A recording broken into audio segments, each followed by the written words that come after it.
दुर्गा नदी के किनारे बसा एक गांव फूलपुर। गांव में कुछ 100-150 लोग रहते थे। अंजलि, जो कि पास ही के जिले में रहती थी और 12वीं पास कर चुकी थी, उसके पिताजी ने बेटी को जल्दी विदा करने के लिए उसकी शादी फूलपुर गांव के मुकेश से करवा दी थी। मुकेश कभी स्कूल नहीं गया था और इस कारण वो पढ़ा लिखा नहीं था और बाकी गांव वालों की हालत भी मुकेश जैसी ही थी। मुकेश के घर में उसके माता पिता भी रहते थे। सासू माँ, मैं बाहर मंदिर तक जा रही हूँ, आधे घंटे में आ जाऊंगी। अरे अभी कहीं जाने की जरूरत नहीं है, चुपचाप जाके रसोई में रात के खाने की तैयारी करो। और ये घूंघट क्यों हटा लिया है तुमने? क्या पता नहीं कि इस गांव में औरतें बिना घूंघट के नहीं रहती। रात में अंजलि छत पर जाकर अपनी मम्मी से बात कर रही होती है। तभी गांव की 3-4 औरतें उसे देख लेती है और दरवाजे पर आकर उसकी सास से शिकायत करने लगती है। और क्या हुआ? अरे छत पे तो देखो, आपकी बहू मटक मटक के किसी से फोन पर बात कर रही है। दिन भर फोन पे लगी रहती है। अरे कल तो मंदिर के पास वो क्या कहते हैं, सेल्फी ले रही थी। शहर की बहू रखना अच्छा शान की बात है, पर देखना इसके लक्षण से ये तो तुम्हारे परिवार को बदनाम ना कर दे। ये पहली बार नहीं था जब सास से गांव के लोगों ने अंजलि की बुराई या शिकायत नहीं की हो। अब तो ये रोज की बात थी। अंजलि ये सब सुन लेती है। जब वो नीचे जाती है तो मुकेश भी वहाँ आ जाता है। सास कहती है, बेटा, लोग घर आकर शिकायत करने लगे हैं बहू के कामों की। देख लो, पति हो, संयम से रखो इसे।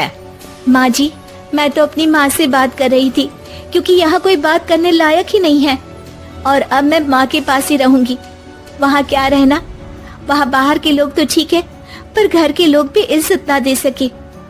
अरे नहीं नहीं अंजलि, ऐसा नहीं है, धीरे धीरे सब ठीक हो जाएगा, तुम फिक्र ना करो। अरे बस कुछ बोलना ही नहीं है, सर पे चढ़ा रखा है बहू को। सास मुकेश की नरम बात सुन के वहाँ से मुंह चढ़ाकर चली जाती है। मैं तो कहती हूँ हम दोनों शहर चले जाते हैं।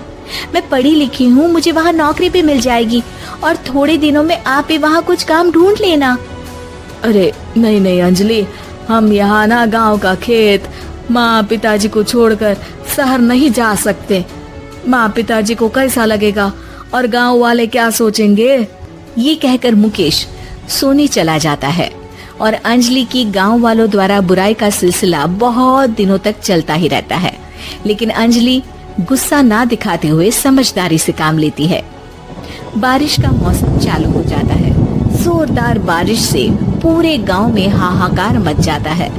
दुर्गा नदी में बाढ़ आ जाती है और बाढ़ का पानी पूरे गांव की फसल तबाह कर देता है। फसल की ये हालत देखकर गांव वाले निराश हो जाते हैं और बात तो यहाँ तक पहुँच जाती है कि कुछ लोग तो अंजलि को इस सब का दोषी ठहरा देते हैं। अरे पूरी फसल तबाह हो गई, पता नहीं किसकी नजर लग गई है। अरे जब से चौधरी परिवार में ये शहर की बहू आई है ना, तब से ही गांव की शांति चली गई है। इसके कर्म कांड से माँ दुर्गा नदी भी खुश नहीं है। ये सब सुनकर बेचारी अंजलि रोते हुए अपने घर चली जाती है। कुछ दिन बाद सभी गांव वाले अपनी फसल का मुआवजा लेकर अपने अपने घर आते हैं। मुकेश भी 1500 लेकर आता है। अंजलि को जब पासबुक दिखाता है तो अंजलि हैरान हो जाती है। अरे, ये पासबुक में तो उन्होंने 4000 की एंट्री करी है और आपको सिर्फ 1500 दिए। सच में? अरे वो सरकारी अफसर आपको बेवकूफ बना रहे हैं। सरकार की तरफ से हमें 4000 मिले हैं, लेकिन बाकी का सारा पैसा खुद ही खा रहे हैं। आप लोग के अनपढ़ होने का फायदा उठा रहे हैं। ये सब सुनकर मुकेश परेशान हो जाता है, लेकिन अंजलि उसे हिम्मत से काम लेने को कहती है और सुबह होते ही मुकेश को पंचायत कार्यालय ले जाती है और साथ में गांव के और लोगों को भी। आप सरकारी बाबू क्या गांव के लोगों को बेवकूफ समझते हैं? आपको क्या लगता है ये पढ़े लिखे नहीं है तो आप कुछ भी मनमानी करेंगे? ये बेचारे दिन रात इतनी मेहनत करते हैं, ये हमारे अन्नदाता हैं और आप इनके साथ ऐसा धोखा करते हैं। अरे क्या बके जा रही है ये लड़की, किस धोखे की बात कर रही है? अपने कांड करके नदी माँ को नाराज करके हमारा नुकसान करके इसे चैन नहीं मिला क्या? सरपंच जी, इन सरकारी बाबू ने मुझे बेवकूफ बनाया है और मेरे हिस्से के पैसे खुद चट कर गए। बस ये सुनते ही सरपंच वहाँ से दुम दबाकर भाग जाता है। पता चलता है कि जनपद अधिकारियों ने गांव के सरपंच के साथ मिलकर सबके साथ धोखा किया है। सब लोगों का विरोध शुरू हो जाता है और आखिर में अधिकारी सब गांव वालों के हिस्सों के बचे हुए पैसे उन्हें लौटा देते हैं और कई दिन तक सरपंच गांव में लौटता ही नहीं। अंजलि, तुम नहीं होती तो हम गांव वालों को तो पता ही नहीं चलता कि ये हमें हर बार बेवकूफ बनाते हैं। हाँ हाँ अंजलि बेटी, हमें माफ कर दो। हम सब तुम्हें बुरा भला कहते रहे, लेकिन तुमने ही आज हमें बेवकूफ बनाने से बचाया है।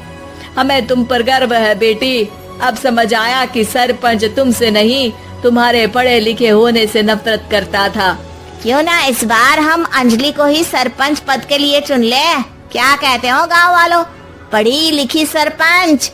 बस पूरा गांव अंजलि के लिए ताली बजाता है और अंजलि की सास उसे खुशी से गले लगा लेती है।